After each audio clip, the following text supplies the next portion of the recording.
direct des entrailles de CKRL, voici les Geeks contre-attaque!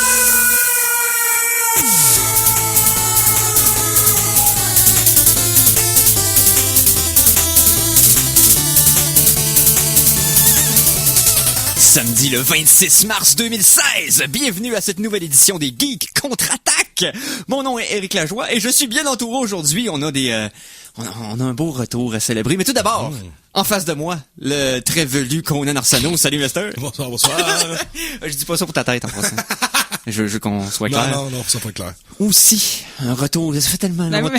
Sabrina Cloutier. Salut! Ça fait drôle parce qu'à chaque fois, je pense que je viens faire une chronique depuis les 3 dernières, mettons, là. Oui. Il y a comme un gros retour à chaque fois. Oui, il y a des grands gaps de temps, mais c'est toujours le fun quand t'es là. Mais c'est ça, je reviens en force et avec plein de Non. surprises. On t'excuse de ton absence parce qu'on est content de ta présence. Bon, voilà, on va profiter pendant que t'es là. Super. On a aussi, on va parler un peu plus tard dans la demi-heure avec Stéphane d'Arcade Québec, qu'on a déjà reçu ici en ondes en studio. Il va nous parler un peu. Et aussi, on va avoir une entrevue téléphonique là, après la pause avec les gens de la planque. On va avoir bien du plaisir. Oh oui. Et on va avoir toutes sortes d'affaires à vous parler. Donc, on te souhaite de commencer tout de suite, Mikey. Et je fais partie des meubles. Oui, Mikey, Michel Gauthier. Mon Pour Dieu. apprécier les meilleures sources d'informations, vous devez vous exposer au pire. Voici les Geektualités. On va tellement bien faire. Ah, j'ai tellement oublié de présenter Michel Gauthier à la console. Alias Mikey G, je suis vraiment désolé. Pas grave, je me console. Ah! T'as bien fait de pas me présenter finalement. Bon, geek, tu Ouais, c'est ma punition, je pense. Alors, que s'est-il passé dans les actualités geeks cette semaine selon toi, Conan? Hey! Pas grand-chose. Non, Hey! On s'attendait à quoi, là? non. Je vais paraphraser mon cher collègue Simon. Plein d'affaires! Plein d'affaires. Entre autres, une bonne nouvelle pour toi, vu que, me semble que, si je me souviens bien, tu détestes les chats, n'est-ce pas? Ah, oui, c'est une notoriété publique. Là. Oui. Ça va de me faire un t-shirt. Oui. Oui. Donc, tu vas être content. Une bonne nouvelle pour toi, parce que tu dois savoir que les matières fécales des chats contiennent un parasite que beaucoup d'humains sont atteints de. infectés, ouais. la toxoplasmose. Mm-hmm. Donc, ils ont fait un lien entre la toxoplasmose et les explosions de rage, comme qui sont pas un peu comme dans le film L'Enragé, hein, n'est-ce pas? Avec donc. Maintenant, faites attention au monde qui ont des chats, ils peuvent vous péter une coche dans la face. Donc, j'ai enfin la confirmation scientifique de ce que je pensais depuis des années. Ceux qui trippent trop ces chats ont des problèmes. OK? Trop, là. Je dis pas aimer les chats, c'est une chose.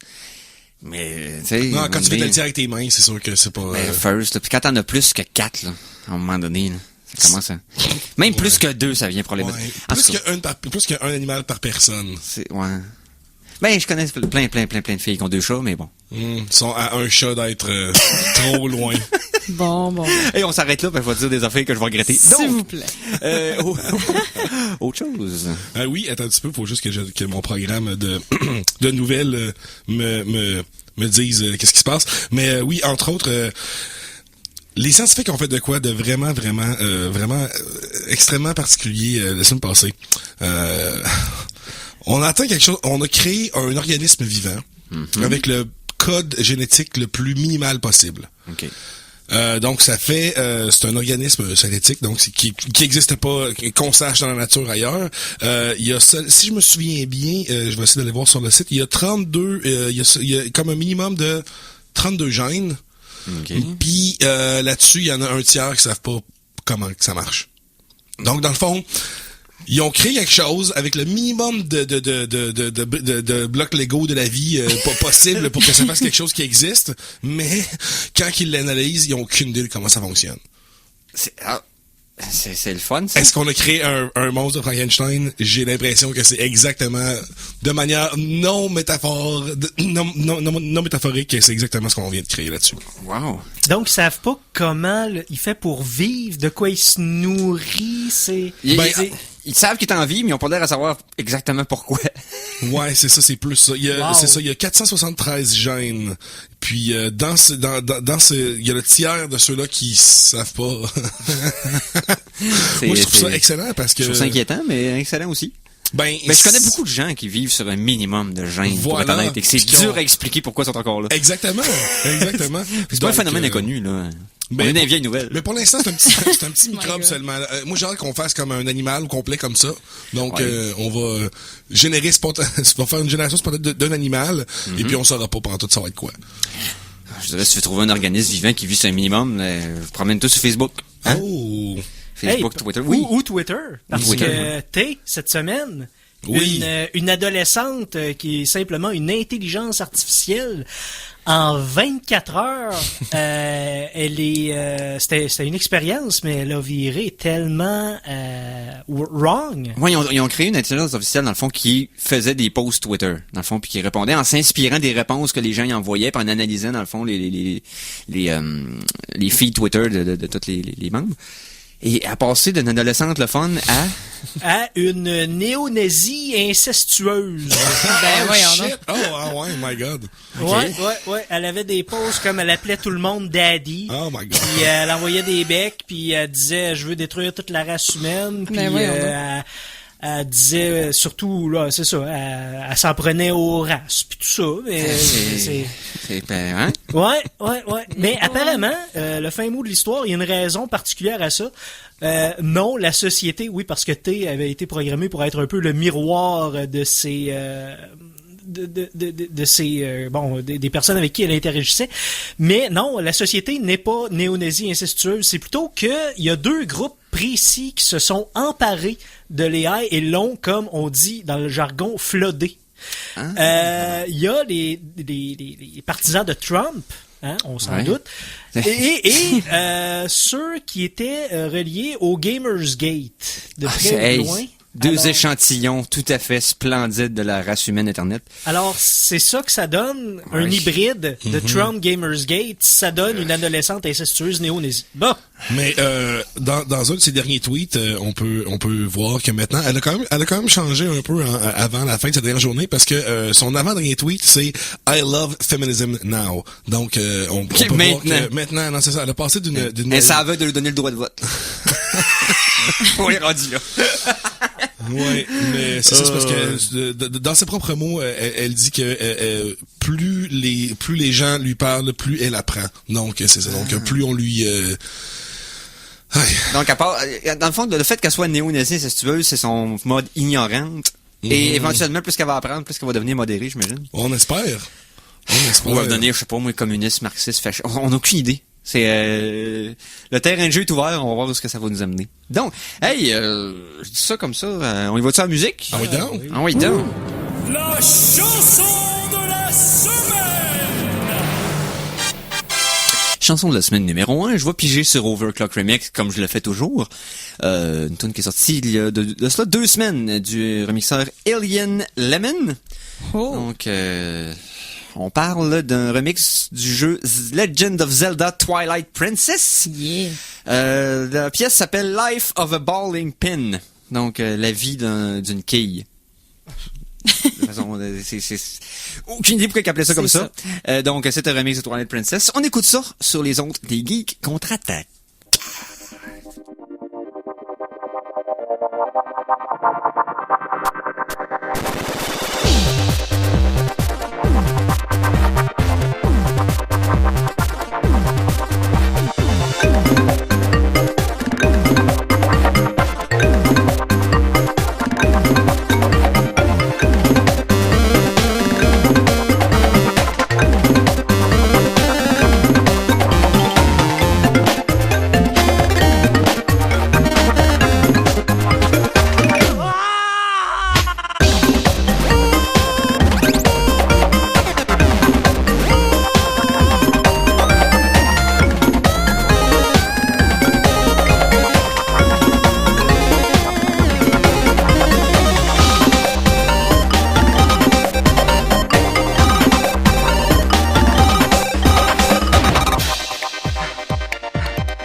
Hey! Donc, c'était la pièce Life of a Bowling Pin. Bowling Pin? Ouais, on va le prononcer adéquatement. Balling. Non, pas C'est comme balling. Baller, tu sais.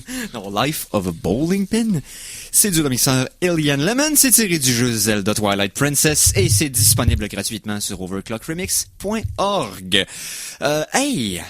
Je pense que ce qui serait le fun, c'est qu'on parle un peu avec notre invité de la semaine. Ben oui, mais Hein? c'est aussi Tranquille. c'est devenu un chroniqueur régulier. Ah, Donc, ben oui, on est rendu au pluriel. Chronique jeux vidéo! Hey, on parle à Stéphane Goulet d'Arcade Québec. Salut, Mister! Salut, ça roule.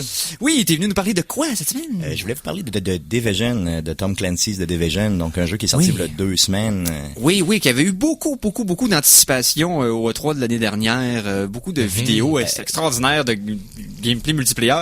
Est-ce que ça l'a livré la marchandise? Je te dirais que dans le fond, tu parles d'anticipation. C'est sorti la première fois qu'on a entendu parler, c'est au E3 2013. 2013, c'est vrai. Et d'ailleurs, C'est vrai. j'ai fait le Switch, je l'ai acheté tout de suite, aussitôt que j'ai vu les reviews, là, je l'ai acheté. À l'époque, je l'ai payé 50$, vous voyez. Donc, on se rappelle pas, mais en 2013, les jeux étaient 60$. Il y avait un 10$ de rabais là, sur le pre-order, donc c'est quand même intéressant. Je l'ai reçu. Effectivement, ça livre parfaitement. Par contre, il faut vraiment être un fan de multiplayer là, pour vraiment là embrasser là, pleinement le jeu, disons. Là, si on peut appeler ça comme ça, là, dans le fond, j'embrasse régulièrement mes jeux, donc vous le savez. C'est ça. Donc, The Division, pour ceux qui savent pas un peu c'est quoi, ça a été développé par Ubisoft. Donc, mais c'est pas Ubisoft au Canada qui le fait, donc c'est Ubisoft Massive, ceux de Suède qui l'ont fait. Donc, dans le fond, un très très bon studio. C'est un shooter mais open world, mais en third person. Donc vraiment, ça veut dire qu'on est par-dessus l'épaule là, du personnage. Donc, si vous êtes peut-être un peu habitué avec ça, là, avec Gears of War, qui est un petit peu plus là dans ce genre-là, là, si vous voulez, là, un peu vraiment dynamique là en termes de jeu comme ça. Est-ce qu'on peut changer en first person ou on reste toujours en third? Effectivement, c'est toujours du third là, fait que ça peut agacer quelques personnes là, disons, mais pour moi là, comme personnellement dans moi, j'aime vraiment ça moi le third person parce que je trouve que l'environnement est plus riche, je me rappelle large, des expériences vraiment trippantes à l'époque avec Siphon Filter, qui avait un mode multiplayer qui était vraiment le fun, qui était un shooter à la troisième personne, qui était vraiment intéressant à l'époque pour PlayStation.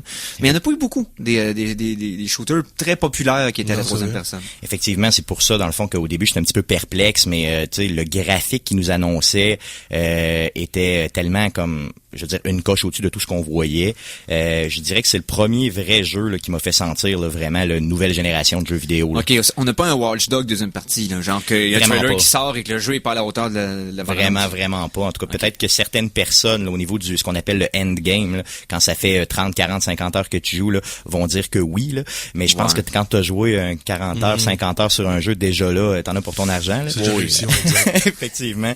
Donc, un RPG, ça c'est pas tout à fait un RPG, donc un role-playing game, mais ça a des dimensions de role-playing game, ok, parce que tu vas vraiment customiser ton personnage. C'est basé beaucoup aussi sur ce qu'on appelle le loot, là, dans donc vraiment aller chercher des meilleurs items et des meilleurs items dans le but là vraiment de éventuellement là ce qu'on appelle torcher les autres, là, donc aller sacrer des volets aux gens. Effectivement, Est-ce qu'ils ont fait l'erreur de faire un pay to win? Donc, est-ce que tu peux, mettons, mettre 150$ puis je m'achète tout de suite microtransactions, tout ça.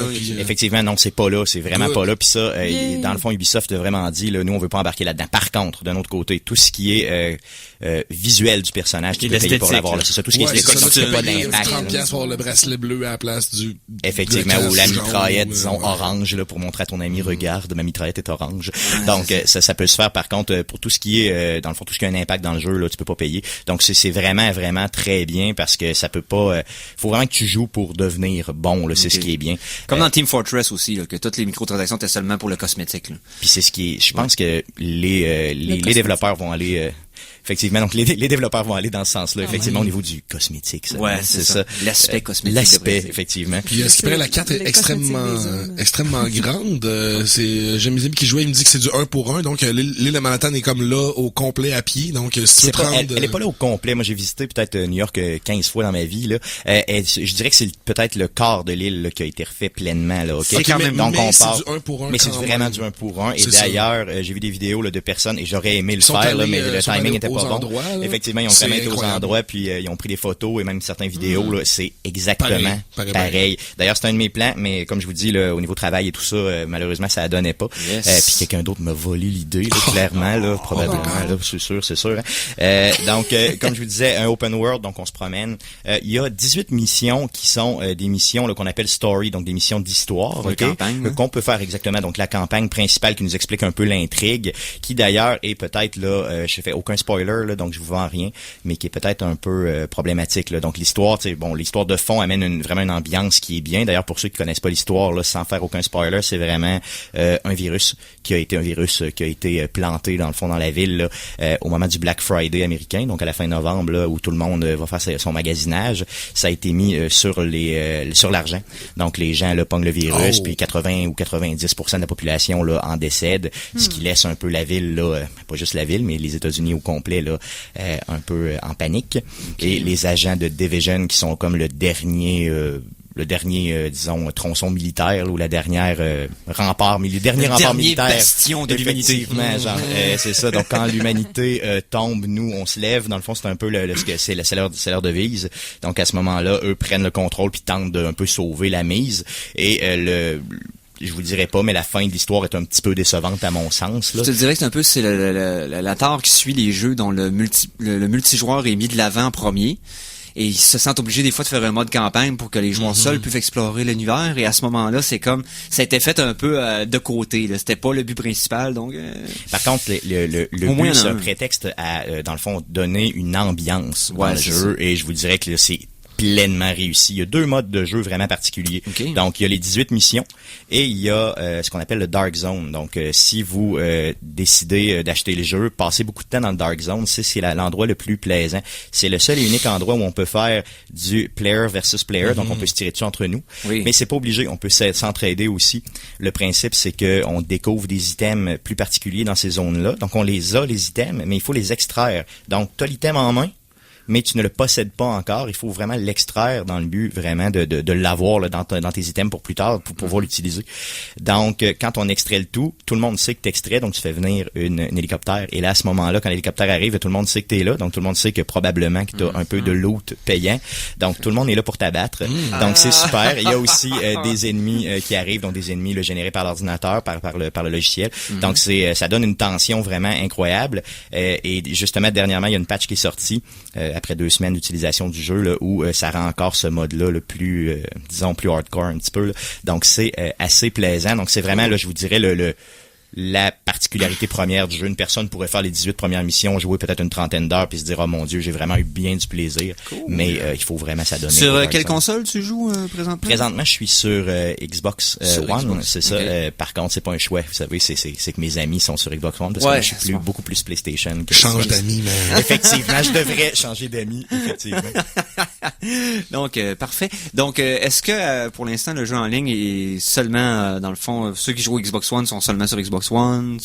Malheureusement, c'est pas encore cross-platform, comme on dit? Non, on sait que Psyonix, là, qui développe le très populaire jeu Rocket League, est en train de faire beaucoup de pression. Puis, je pense que le Rocket League étant tellement populaire, c'est comme un symbole là, sur les 2 grosses compagnies, puis ainsi que sur le PC aussi, là, sur Microsoft, là, pour amener vraiment le cross-platform sur tous les jeux.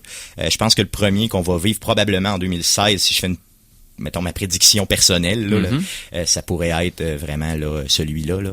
Mais après ça dans le fond on va probablement avoir des jeux justement comme The Division et autres là, qui pourraient arriver. Mais malheureusement on est condamné là c'est ça, parce que plus ça avance, plus les architectures des consoles différentes sont similaires. Tu sais, il y a une époque où c'était une machine unique bâtie par la compagnie en tant que telle avec leur technologie. Maintenant c'est toutes des bases de PC de toute façon.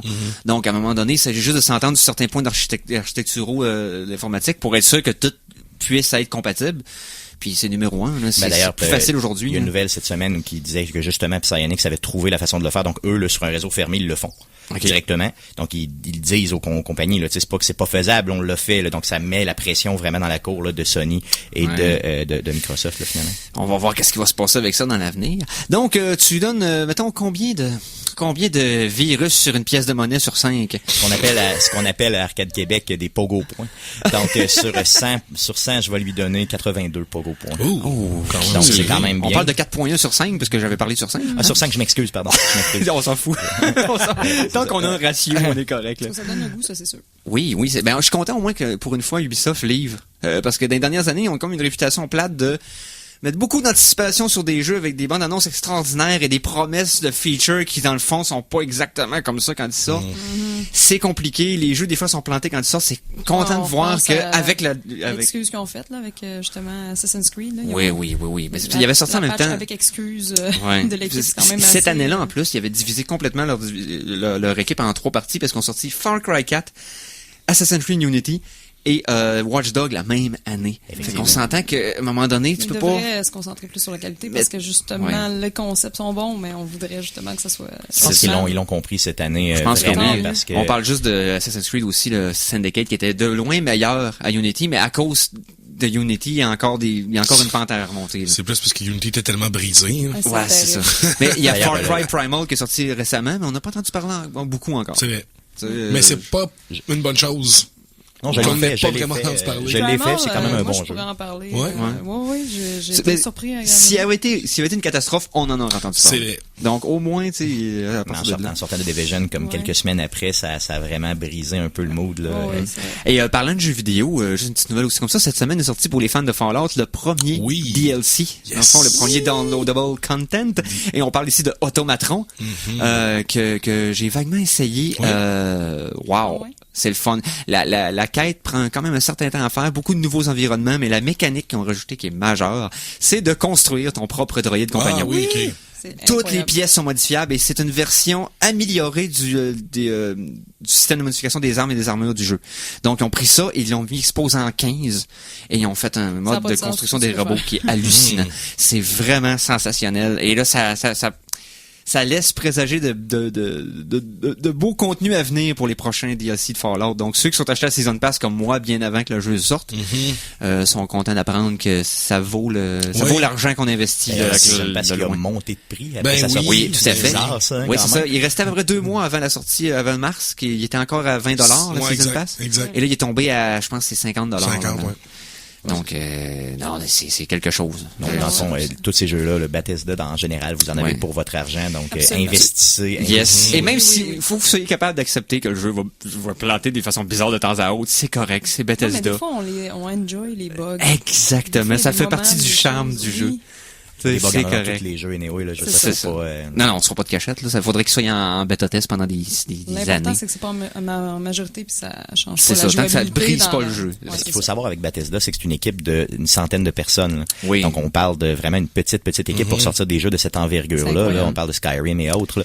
Donc, mais ils travaillent pas sur 15 projets en même temps. Non, effectivement. C'est un seul projet pendant 3 ans, 4 ans, 5 ans. Mais quand même, il faut apprécier le fait que... Puis c'est par ces réseaux de distribution de jeux qui réussissent à vivre pendant ces longs temps de production-là. Donc, ils ont acheté la franchise de Doom puis ils distribuent maintenant. Ils sont bons pour créer des attentes aussi. Oui. Puis d'être à la hauteur des attentes. Ça, et non seulement ça, de garder suffisamment longtemps le secret d'un jeu. Je veux dire, Fallout 4, là, 6 mois avant sa sortie, on savait même pas s'il existait. Moi, je pensais que ça se passait. Il y avait des informations qui leakaient. Là, c'était ça va se passer à San Francisco. Ça va se passer. Moi, j'étais sûr que c'était à San Francisco. Finalement, c'était à Boston. C'est ça. 6 mois avant, on savait rien. Ils sont arrivés, ils l'ont annoncé. On va en parler. Et boum, il sort dans 6 mois. On a tout tombé sur le postérieur. Et écoute, c'était sensationnel. Et un peu pareil, on le sait qu'ils travaillent sur le prochain Elder Scrolls, la suite de Skyrim, c'est sûr. Clairement. Mais quand ils vont commencer à en parler, on le sait pas. Mais il y a 2 compagnies comme ça, il y a Rockstar puis il y a Bethesda vraiment qui sont des machines. D'ailleurs, les rumeurs de Rockstar qui ont sorti cette semaine. Oh oui, juste avant la pause, c'est qu'ils devraient faire. Oui, exactement. Pour E3 cette année, ils annonceraient Red Dead Redemption 2. Je pense qu'on vient tous de tomber sur le en même temps. J'étais pas sûr que j'avais rêvé à ça, mais non, c'est vrai. Non, c'est vrai. C'est tellement beau. Des rumeurs. C'est vrai qu'il y a des rumeurs. Est-ce que les rumeurs sont vraies? C'est autre chose. Mais on se croise les doutes que ça arrive. Quel jeu. Il n'y aurait pas le choix, moi, je pense. Moi, je pense qu'on est plus qu'à la rumeur. Oui, parce que, tu sais, non seulement ça a été le jeu de l'année qui est sorti, mais on peut peut-être parler du jeu de la décennie de 2000-2010. C'est une formule gagnante. Dans les jeux ça a été influents de la décennie. Quel impact, puis quelle fin, en tout cas, moi, Je me je- doute que Stéphane, si ça sort, quand ça sort, tu vas venir nous en parler. Mais si j'ai le temps de venir vous en parler, parce que probablement que je vais être assis devant ma console, je vais avoir pris 2 semaines de congé, On t'appelle, On va je me laverai t'appeler, même plus. ça, on va t'appeler pour... On t'appellera comme ça, on Je sera pas dans la même sortirai. pièce. Fait que- ça va compter comme un événement. Ouais, Hey, effectivement. merci beaucoup d'être venu en studio, Stéphane. C'est Ça gentil, fait merci plaisir. beaucoup, merci. Nous autres, on va y aller en pause. On vous revient après avec un invitant téléphonique. On va parler de films et on va parler avec Sabrina surtout. Ouais, Hein? on va- Tabarnou, what the Alors fuck? attention, ici c'est François Pérusse et ce que vous écoutez en ce moment, c'est les Geeks contre-attaque. Fait que, watch out. À CKRL 89,1.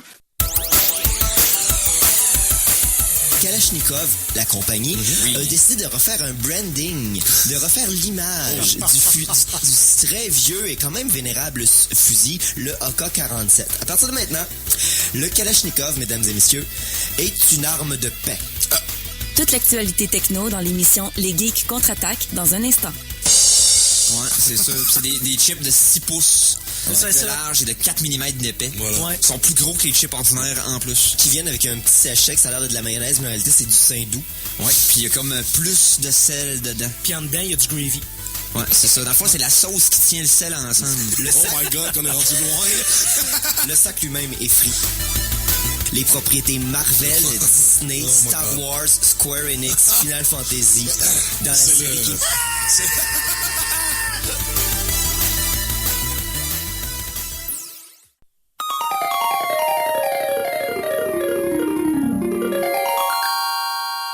De retour de la pause, revoici les Geeks contre-attaque!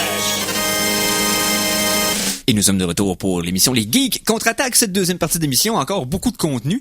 Mais je pense qu'on va commencer avec quelqu'un qui est au bout du téléphone. Les Geeks contre-attaque souhaitent la bienvenue à l'invité de la semaine! Alors, on parle à nos amis de La Planque. Bon samedi!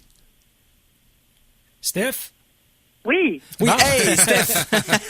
Salut. Hey, excusez-moi, je vous entends pas super bien, mais je suis à l'extérieur et je suis prête à écouter vos questions. Comment ça va? Ça va super bien. Et donc, tu nous appelles pour nous parler de quoi cette semaine, Steph? Ben, le Ben, War- en fait, là, on va vous parler du Warp Zone parce que ça Oh. s'en vient à grands pas, dans le Yes. fond, le 9 avril prochain. Alors, j'imagine que vous voulez une petite description de qu'est-ce que c'est le Warp Zone. Ben oui. Oui. Bon, ben premièrement, il y en a déjà eu 7 éditions auparavant qui ont eu lieu au Musée de la Civilisation, à Méduse, au Studio P, en tout cas à plusieurs endroits. Mais cette année, on est vraiment choyés parce que on va pouvoir aller au terminal de croisière, c'est-à-dire qu'on va avoir vraiment un super bel espace de 15 000 pieds carrés. Recouvert de stations de jeux de toutes les générations. C'est-à-dire que vous allez avoir comme un musée du jeu vidéo, mais interactif. Ben Vous oui, allez on pouvoir jouer avec tout. Oui, tout à fait. Puis en plus, il y a André de Arcade Moi Ça qui nous amène des super belles arcades, des machines à boules qui restaure lui-même. On va bien évidemment avoir notre Mortal Kombat et notre Killer Instinct qu'on a en magasin. Puis à part ça, on a invité aussi la revanche parce que tu sais, Ah ben, on aime ça jouer. ça me dit Ouais, quelque c'est chose, ça. hein? Ouais, tu connais ça, la revanche. Ben bref, il va y avoir un bel espace pour les jeux de société parce que tu sais, c'est pas juste les jeux vidéo dans la vie. On aime ça jouer, on aime ça s'amuser. Fait que go, avoir une les grosse jeux de sélection, table. Oui. Exactement. Puis, à part ça, de l'alcool pas cher, genre 4 piastres la bière, 4 piastres le drink. Ah ouais, puis, la galette libanaise. Tu sais, un gros party de gaming, finalement, là. Yes. Pour Tout ce qu'il ça faut pour prend être fun pour... Ouais, c'est ça. Tu sais, ça te prend pas grand-chose de plus. C'est de quand à quand? Là? Tu parlais du début avril, donc on parle de... Ben, en fait, ça va être le 9 avril. C'est Ok. un samedi. Les places VIP sont comme presque que toutes vendues. C'était 31 $. Je pense qu'il en reste quand même 31 $. Tu peux arriver sur le site à 16 h au lieu de 18 h, c'est-à-dire que tu profites de toutes les installations avant qu'il y ait des files devant. Oh. Ben oui, c'est cool. Puis il y a 2 consommations gratuites, grignotines et sans doute des surprises, parce que nous autres, on aime ça faire des surprises. Sinon, les billets en pré-vente sont à 13 et 10 pour une admission générale en ligne ou à la boutique La Planque Jeux vidéo. Puis, pour les enfants, c'est 6 $. peu importe qu'ils s'en viennent à VIP ou à pas VIP, c'est 6 piastres pour les enfants. Les enfants, on veut pas qu'ils payent cher pour se faire du fun. Yes. Puis, à la porte, ça va être 15 $, soit en argent comptant ou par carte de crédit, mais pas de carte de débit. On a les installations pour la carte de crédit, mais pas la carte de débit. C'est pour ça. Oui, les gamers qui jouent, qui achètent en ligne des cossins, vont avoir une carte de crédit, c'est sûr. D'après moi, ça devrait pas trop être un problème. Donc, Ben oui. ça se passe le 9 avril. Ça, c'est à la... Voyons, je viens d'oublier l'endroit. L'espace Terminal de croisière. Bon, c'est ça. Yes. Oui, exactement. Sur le bord du fleuve, on va pouvoir jouer à DDR en regardant les vagues et les Oh marées. my God! Ah! D'ailleurs, parlant de DDR, Steph, je sais qu'il y a des gens assez hot, merci, qui vont jouer à DDR, là, des bons joueurs qu'on va pouvoir admirer. Aussi, pour la communauté Pokémon, il va y avoir un petit espace dédié, hein, je pense. Tout à fait. On a décidé de mettre Pokémon Stadium 1 et 2 avec les Transfer Packs. Dans le fond, vous allez pouvoir transférer vos Pokémon puis vous battre entre vous. Si vous voulez amener vos consoles portables bien identifiées et que vous voulez les garder genre dans vos poches, il n'y a pas de problème pour faire des échanges de Pokémon, des combats ou n'importe quoi. Sauf que, tu sais, c'est à vos risques et périls. Vous faites attention quand vous avez ça en main. Puis merci beaucoup d'avoir rappelé ce que je suis en train d'oublier. Justement, les bons joueurs de DDR vont être là non seulement pour vous épater, mais en plus pour vous donner des trucs et vous donner un coup de main à apprendre à devenir aussi bon qu'eux. Peut-être Moi, je suis pas dans vraiment cette pas pire soirée-là. en DDR. Moi, c'est mon adolescence, c'était la récréathèque, feu la récréathèque, puis ça me parle au bout, je vais être là, c'est sûr. Ben, moi, je suis vraiment pas bonne à DDR. Sérieusement, là. Mais ta si jamais force, tu là. me vois, regarde-moi bien parce que ça arrivera pas souvent. Parfait. On se fera un duel. Yes, donc pas mal de plaisir en perspective. Alors une grosse Vraiment. édition cette année. Donc, hey, merci beaucoup Stéphanie de nous en avoir parlé. Avant de te quitter, Steph, on a un gagnant à annoncer. C'est vrai. Ben oui. Un gagnant d'un concours, ça fait 1 mois et demi qu'il est sur notre page. Ça Oui. fait longtemps. Alors, étant donné que ça fait 1 mois et demi, ben on a un long drum roll. Oh, oui, qui est le gagnant du concours La Planque, les Geeks contre-attaque?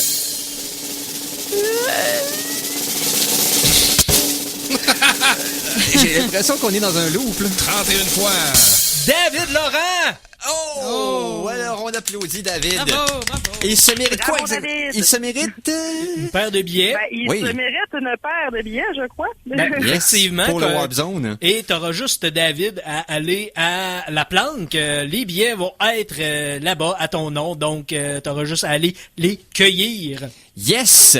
Alors, félicitations à David. Merci à Steph pour l'entrevue téléphonique. Et on se donne rendez-vous au Warp Zone le 9 avril. Avec plaisir. Passez une belle journée. Yes, toi aussi. Salut. Bon.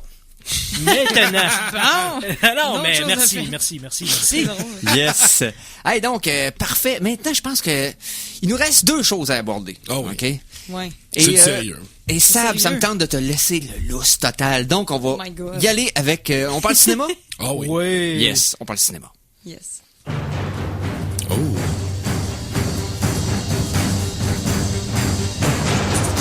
Après Conan le barbare, Conan le destructeur et Conan le bibliothécaire, voici Conan l'Arsenal. L'arsenal. C'est des toujours films. aussi bon. Incroyable. Bonjour, Conan. Bonjour. Tu nous parles de quel film? Je vous parle de Conan versus Batman versus Superman. Oh. On sait qui Non, gagne. oui. Il est sorti un film notoire, là, Batman versus Superman, qui a eu un accueil, je dirais, pour le moins controversé. Mitigé, ouais. Mitigé, on va dire ça comme ça. Donc, mets-nous en contexte pour le fun. Hein? Donc, ben, Batman. Batman, c'est un super-héros qui a été créé des années 30, puis Superman aussi. Et ça fait depuis tout ce temps-là que tout le monde se dit, ce serait fun qu'ils fassent de quoi ensemble à mener les deux. Puis le rendu en 2016. Ils sont allés souper. Sont allés souper. Ils ont filmé ça. Ah, remarque, ça aurait peut-être été meilleur d'y voir en train de souper. Ça aurait été une scène excellente. Honnêtement, j'aurais adoré voir la scène des deux qui mangent de quoi avec c'est Batman qui renverse tout avec son armure. Donc, non, Batman vs Superman. Enfin, en 2016, on a un vrai film de ces deux plus gros nom de super-héros, je pense, là, de l'histoire de super-héros. C'est quand même dans les deux plus gros noms. Et puis, faut dire quand même que jamais j'aurais cru de mon vivant voir un film de ces deux personnages-là dans le... Si vous vous souvenez du film de Will Smith, I Am Legend, pour rire, il avait mis des affiches de films fictifs, dont Batman vs Superman. Il avait mis ça dans le film tellement en voulant dire ça arrivera jamais anyway. Et voilà, ça allait arriver. Fallait-tu que ça arrive? Oh là oui, là. il fallait que ça arrive. Nécessairement. De cette façon-là. Non. Ben, ça aurait pu être pire. Ça aurait pu être horrible. Okay. Mais ce n'est pas horrible, mais ce n'est pas un chef-d'œuvre non plus. Ça aurait pu être meilleur aussi. Ça aurait vraiment pu être meilleur. Donc, en essence, là, l'histoire, ben, c'est que Batman est fâché après Superman parce que il a fait tomber des buildings, il a tué plein de monde. Et puis là, pour lui, il le voit comme un ennemi potentiel. Donc, il se dit, let's go, on tue Superman. Et il y a aussi Lex Luthor qui est de son bord, a la même conclusion. Donc, voilà. C'est pas mal ça, ça s'arrête pas mal là, tu sais, il y a d'un bord Batman qui est fâché, puis de l'autre bord il y a un humain qui est fâché après Dieu, puis là les deux essayent sans le savoir, les deux essayent de tuer Superman. Ça aurait été fun qu'ils s'entendent, il aurait pu faire un super bon plan puis l'avoir tout de suite, mais c'est pas ça qui est arrivé. Mais non, pour de vrai, 2h30 de film, la bataille avec Superman et Batman doit durer 5 à 7 minutes dans le film. Donc, si vous allez là en pensant que tout le long, c'est un conflit, enlevez ça de votre tête. Je l'avais prédit de toute façon ici même à l'émission que ça allait probablement durer un certain nombre de temps dans le milieu du film, mais éventuellement qu'il allait avoir quelque chose qui allait les unir contre un nouvel ennemi. C'est exactement ça, puis je te jure que Batman il change d'idée assez rapidement. Ouais. Il suffit d'une phrase dite par Superman. Donc j'imagine que cette phrase-là était quand même pas pire. Ouais. J'imagine que le script est aussi maladroit que le marketing du film, parce qu'on en parle depuis des semaines, puis on se rendait compte qu'il faisait de bourde en bourde par rapport au marketing et à la promotion de ce film-là. À ce moment-là. C'est exactement, oui, tu as bien à le dire, là, c'est vraiment, le film est à l'auteur de la campagne de marketing. Donc, quelque chose de très, très gros, très bruyant, mais qui, en essence, est un peu vide et un peu mais je pense que c'est extrêmement dur à rendre un sujet comme ça. C'est extrêmement délicat, justement, de prendre deux héros légendaires puis d'essayer de faire un genre de duel. Marvel l'a fait avec 5. Absolument, oui, absolument. C'est ça l'affaire. Mais les attentes étaient... Oui, mais puis parce ont été comblées. Quelqu'un d'autre l'a fait. Puis Warner est pas capable de le faire. C'est plutôt rare, je pense. Ouais, c'est rare. Mais ils ont l'argent pour le faire douette. Il y a pas besoin de faire un film parfait avec ces deux personnages, ça c'est sûr. Mais là, ce qu'on a comme produit, c'est un film qui est honnêtement qui est acceptable. Je veux dire, je vais le réécouter quand il va sortir en Blu-ray, ça c'est sûr et certain. Visuellement, c'est Zack Snyder, donc c'est écœurant. C'est écœurant. Mais pour le script, c'est Zack Snyder, donc c'est pas Yob. C'est pas Zack Snyder, c'est j'oublie le nom du gars, mais c'est quelqu'un qui écrit des scripts qui sont pas très bons d'habitude. Donc Snyder, il a pas tendance à voir qu'il y a un problème avec le script quand il filme. Donc non, mais je te dirais que la meilleure partie du film pour moi était la première demi-heure où on était vraiment dans la destruction de Metropolis, dans la bataille de Batman versus Zod, dans Man of Steel. Dans Man of Steel. Ça, honnêtement, pour moi, c'est la meilleure partie du film. J'étais inquiet pour le personnage. Et tu sais, ça c'était très clair. On voyait bien ce qui se passait. Les enjeux étaient clairs. Mais pour le reste du film, Batman est la meilleure partie du film. On s'entend tout de suite là. Pour ceux qui avaient des doutes sur Ben Affleck en Batman. Ben Affleck ne livre pas la marchandise. Ben Affleck est clairement la meilleure partie du film. Mais là, faut faire une croix sur un concept qui était très cher à Batman. C'est pas le Batman qu'on est habitué de voir. C'est pas le Batman qui ne tue pas à aucun prix. Parce que ça, c'est vraiment quelque chose qui est vraiment important pour moi. Dans le concept de Batman, c'est un peu comme Daredevil, c'est un peu comme pas Spider-Man un peu, mais donc de ne pas tuer ou de préserver la vie. Il y a un code moral, un code d'éthique très très très sévère qui s'impose à lui-même. Dans ce film-là, il est un petit peu plus lousse. Il est pas du tout un peu plus lousse là. Je veux dire, jamais j'ai senti que dans ce film-là que les méchants avaient une chance de survie contre Batman. J'ai l'impression que dans le fond. Que Warner, maladroitement, a essayé de dire c'est quoi les deux histoires qui ont été les plus populaires de chacun des deux héros. Donc, The Dark Knight Returns pour Batman et Death and Return of Superman de Superman. Donc, on a dit, on va faire un mash-up des deux puis on va s'amuser. Puis on va faire ça pour que ça marche pour le prochain film. Puis ils ont divulgué il y a 2 mois que Doomsday est dans le film. C'est un peu boboche, là. C'est un peu maladroit, là. C'est vraiment l'affaire qu'il aurait pas dû faire du tout, c'est vraiment d'annoncer. Parce que ça divulgue un gros punch qu'on vous révélera pas, mais quand même. Quelqu'un qui moindrement sait pourquoi Doomsday existe devrait savoir qu'est-ce qui va arriver dans le film. Le bon, c'est Batman, l'action, puis je dirais le son, Les sons sont vraiment... Le son du Batwing est vraiment cool. Le son des batarins quand il pitch. Excellent.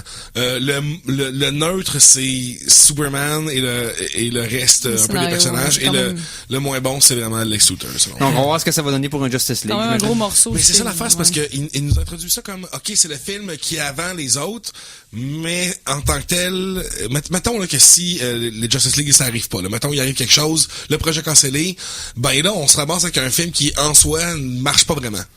C'est pas comme s'il y avait une petite partie à la fin qui allait dire hey, tout le monde, mettons comme dans Deadpool, où il se faisait juste dire hey, wink, il wink. laisse une porte ouverte, mais le film en lui-même. Mais là, ça, c'est vraiment comme le film est construit en fonction de faut qu'on aille trouver le monde qui va faire partie de la Justice League. Et ceux qui ont eu la job ingrate d'écrire ça, ben c'est Chris Terrio et David Goyer. C'est ça, c'est David Goyer qui écrit pas très bien, si je me souviens bien. Là. Il a écrit des choses pas très brillantes.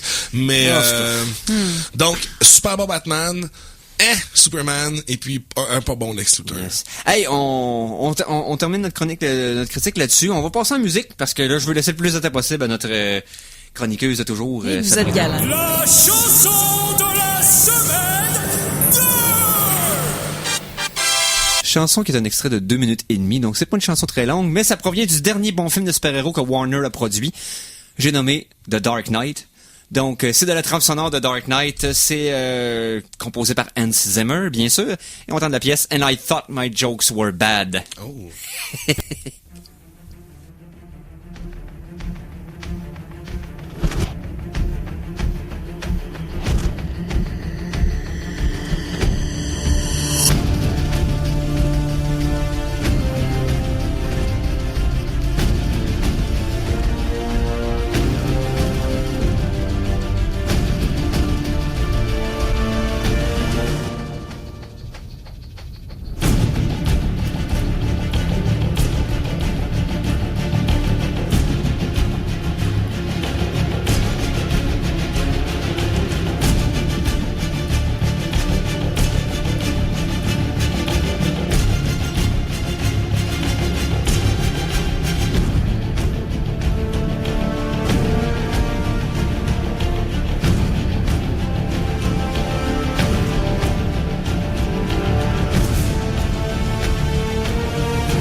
Les Geeks Contre-Attaque sont fiers de vous présenter la passionnante et passionnée Sabrina Cloutier.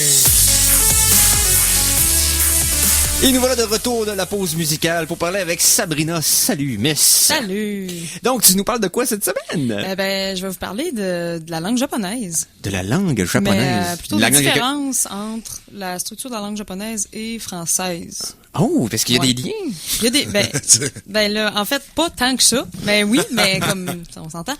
Je tiens à dire que je ne parle pas japonais en soi. Là, j'ai quelques phrases dans mon vocabulaire. Ouais, je sais dire arigato. Ouais, ça, moi, je sais dire, je m'excuse parce que c'est utile pour un gars gauche comme moi. C'est vraiment utile en général, mais ça, je m'excuse au Japon. Mais alors, en fait, samedi dernier, le 19 mars, il y avait un événement qui était organisé par le consulat général du Japon de Montréal, donc à l'Université Laval, dans le fond, à l'espace Japon. Ça a été organisé, il y a eu une démonstration de cérémonie du thé, il y a eu un cours d'origami, mais il y a eu également une conférence sur la langue japonaise qui s'appelait « Comment dire je t'aime en japonais » par Dr. Takehiro Kanaya. Donc, cet homme, qui est un ancien professeur de l'Université Laval, dans le fond, professeur de japonais, qui est japonais lui-même, expliquait justement, grâce à tous ces étudiants qui ont posé des questions quand ils apprenaient le japonais, ont essayé vraiment de mettre les différences pour pouvoir comparer les deux langues finalement, puis certaines mentalités qui seraient... En tout cas, on sait que les Japonais, à la base, sont extrêmement... vont mettre en priorité la société plus que l'individu. Puis moi, je sais pas, ça m'a comme sonné une cloche quand j'écoutais la conférence de voir à quel point c'est peut-être justement la langue, ou en tout cas on voit bien les origines de ça dans la langue. Alors là, c'est un peu compliqué peut-être à parler comme sujet, mais je vais essayer, je me risque donc à comparer les deux langues.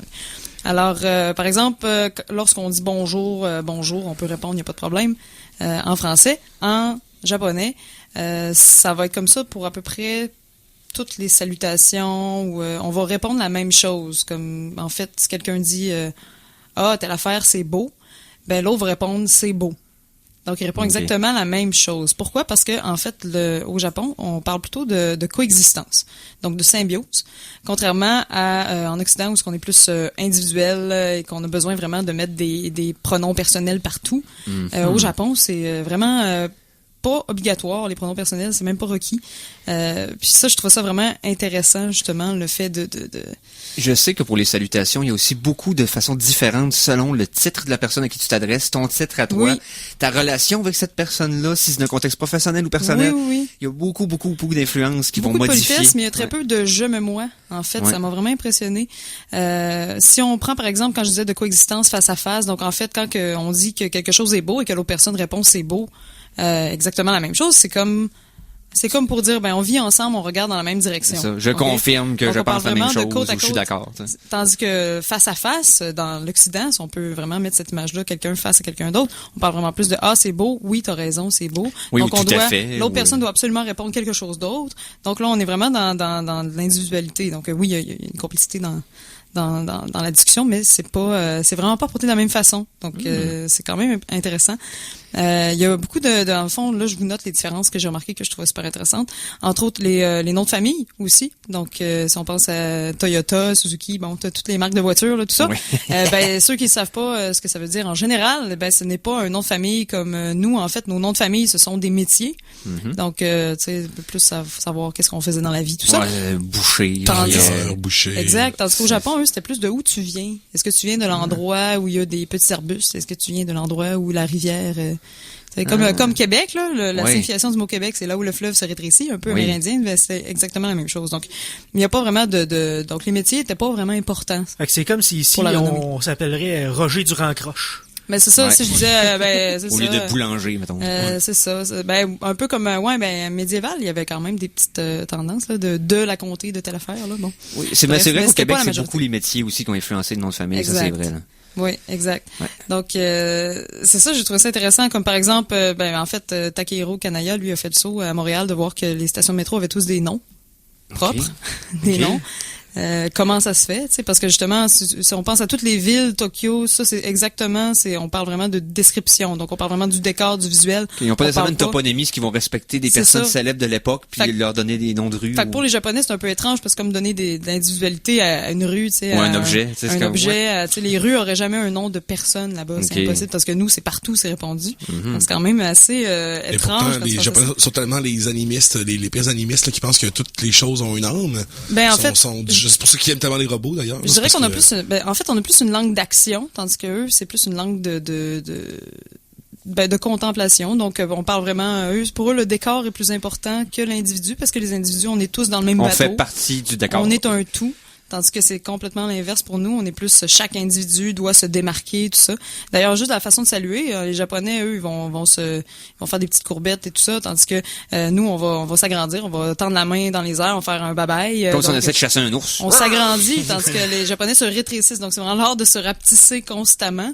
C'est quand même impressionnant. Je suis bon là-dedans. À ce niveau-là. Au niveau du ton de voix aussi. You're living it. Au niveau du ton de voix aussi, c'est impressionnant à quel point les gens qui parlent japonais et français, peu importe, vont hausser le ton de voix quand ils vont parler français. Ils vont descendre beaucoup leur son de voix quand ils vont parler japonais. Donc, c'est vraiment à cause des mœurs, tout ça. D'ailleurs, j'ai regardé ça serait la langue russe et anglaise qui aurait le plus de sonorité. OK, que la voix demande d'être le plus forte pour être bien prononcée. C'est vrai, je pense à ça. Tu regardes des touristes anglais, puis ça fait comme... Ça veut dire que si les Geeks contre-attaque étaient japonais, le thème d'entrée serait... En tout cas. Sinon, le sujet parlant se situe pas au même endroit. Donc, tu sais, la carte, vous êtes ici, pour eux, ça fait pas de sens. Donc, si on pense, par exemple, un jardin vu d'en haut, un jardin japonais, ben tout va être asymétrique, tandis qu'un jardin, je dirais jardin, mettons, en France, on va parler de quelque chose d'extrêmement symétrique. Donc, la vision est un peu extérieure, un peu comme si on était Dieu. Dans la façon de concevoir l'architecture aussi, c'est très, très plus visible. cartésien, peut-être. Eux, c'est plus genre le feng shui, ça fait comme ça. Ce qui m'a touché vraiment le plus dans la conférence, je vais terminer avec ça, là. Ça va trop vite, plein d'affaires à dire. C'est qu'il a montré, justement, lui, il a vécu vraiment, quand il y a eu l'espèce de grosse catastrophe à Hiroshima, tout ça, il nous a montré des tombes. Et, oh, il y a un son, OK. Et, dans le fond, excusez, ça me bug le son en background.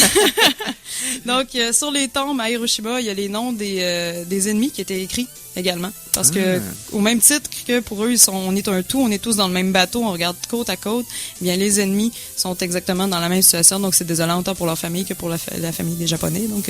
Donc c'est assez impressionnant. Et d'ailleurs, Takehiro Kanaya a versé une larme pendant la conférence. Ça a été extrêmement émouvant. Yes. Donc, en tout cas, je vous suggère de vous informer sur l'espace Japon. De toute façon, tu vas revenir dans les prochaines semaines. Oui, là, ça va. Puis je vais vous parler de saké. Oh, de saké, là, je suis en train de m'informer là, pour vous faire une vraie dégustation de saké. Ça s'en vient, fait que primeur comme ça. Alors, merci Sabrina. Merci à vous autres. Merci à Conan. Ça me fait plaisir. Merci à Mikey. Ouais, plaisir. Et je remercie aussi les auditeurs d'avoir été là. Merci à Stéphane Goulet qui est venu nous rendre visite dans le studio, Stéphanie de la Planque. Donc, et félicitations à David Laurent. Yes! Et donc, on se reparle la semaine prochaine. Non, c'est le Radioton. C'est le Radioton, c'est vrai. Donc, on skip une semaine et on se reparle dans 2 semaines. Alors, salut les geeks! Yes. Téléchargez l'émission Les Geeks contre-attaque sur ckrl.qc.ca ou abonnez-vous à son podcast sur iTunes.